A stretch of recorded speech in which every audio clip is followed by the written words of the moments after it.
पाटील आता हिवाळी अधिवेशनाच्या या प्रांगणामध्ये आहेत, पण एक वेगळा निषेधाचा एक पेहराव करून ते आलेले आहेत. सिडकोच्या घरांच्या किमती या कमी झाल्या पाहिजेत असं विक्रांत पाटील साहेब म्हणतात आणि विक्रांत पाटील साहेब हे स्वतः सरकारमधले आहेत आणि तरीही सिडकोच्या घरांच्या विरोधातल्या गोष्टी ते मांडतायत.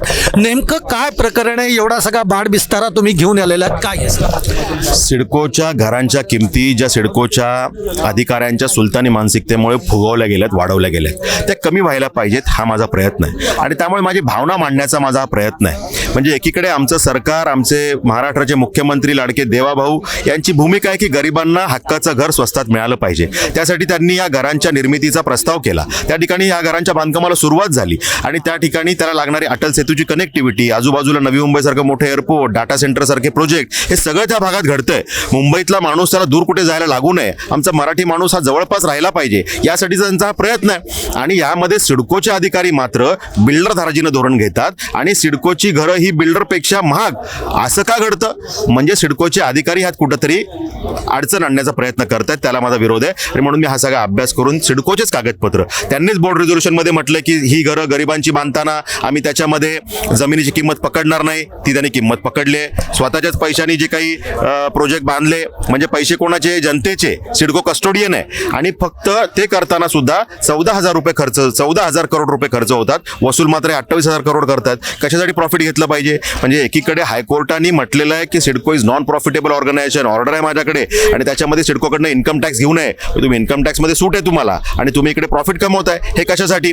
अशा पद्धतीने ही मानसिकता चुकीची आहे. डीपीआर जेव्हा प्रधानमंत्री आवास योजनेचा सबमिट झाला त्या सिडकोने क्लिअर कट सांगितलेलं आहे की आमच्या घरांच्या किमती या 20 लाख 30 लाख जे काही आहे ती असेल आणि त्याच्यामध्ये काही वाढ झाली तर ती आम्ही स्वतः सिडको सहन करेल. पण त्याच्यामध्ये आता यांनी बदलली किंमत आणि 30 लाखाची किंमत 60 लाख 70 लाख करून टाकली. हे कशासाठी? या मानसिकतेला माझा विरोध आहे आणि त्यामुळे गरिबांना हक्काची घरं मिळाली पाहिजेत. सिडकोच्या माध्यमातून जमा झालेले हे कागद, त्यांचेच पेपर आज मी उपमुख्यमंत्री महोदय तथा नगरविकास मंत्र्यांना देतोय आणि त्यांना आम्ही या माध्यमातून विनंती करणार आहे की सिडको कशा पद्धतीने गुमराह करते ते आपण समजून घ्यावं. ही कागदपत्र फॉलो झाली तरी घरांच्या किमती 30% ते 50% कमी होऊ शकते. तुम्ही दोष देताय तो सिडकोच्या अधिकाऱ्यांना, हे सगळं येत आहे प्रकरण नगरविकास खात्याच्याकडे.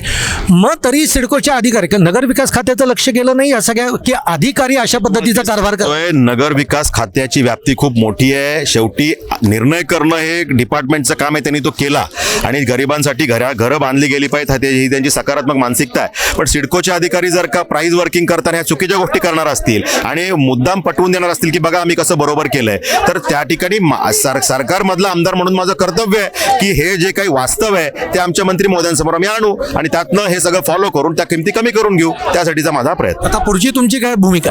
आता हे सगळे कागदपत्र जे वास्तव आहे ते मी उपमुख्यमंत्री महोदयांना देणार आहे आणि त्यांना विनंती करणार आहे की हे कागदपत्र आपण फॉलो केली तर आपण गरिबांना न्याय देऊ शकू आणि 30% ते 50% घरांच्या किमती कमी होऊ. प्रकरण बाहेर येतं पण पुढे कारवाई होताना कधीच दिसत नाही, असं एक होतं. याच्यावर तुमचा काही चेक राहणार? नाही, प्रकरण नाही, ही पॉलिसीतला त्यांनी केलेला सगळ्या अडचणी आहेत आणि ह्या जर का सुधारल्या नाही तर गरिबांसाठी जे हक्काची घरं मिळताना अडचणी होणार आहेत. त्यामुळे ह्याच्यावरती नक्की विचार करावा लागेल आणि ह्या किमती कमी कराव्या लागतील. मी याचा पाठपुरावा करणार आहे. धन्यवाद. आपण बघतोय की विक्रांत पाटील हे असं म्हणतात की सिडकोच्या घरांच्या किमती ज्या आहेत या सिडकोच्या अधिकाऱ्यांच्या चुकांमुळे त्या फुगवल्या गेलेल्या आहेत आणि त्याप्रमाणे आपण बघतोय की आज त्यांचा पेहराव सुद्धा तो निषेधाचा हे तिथे घेऊन आलेले आहेत.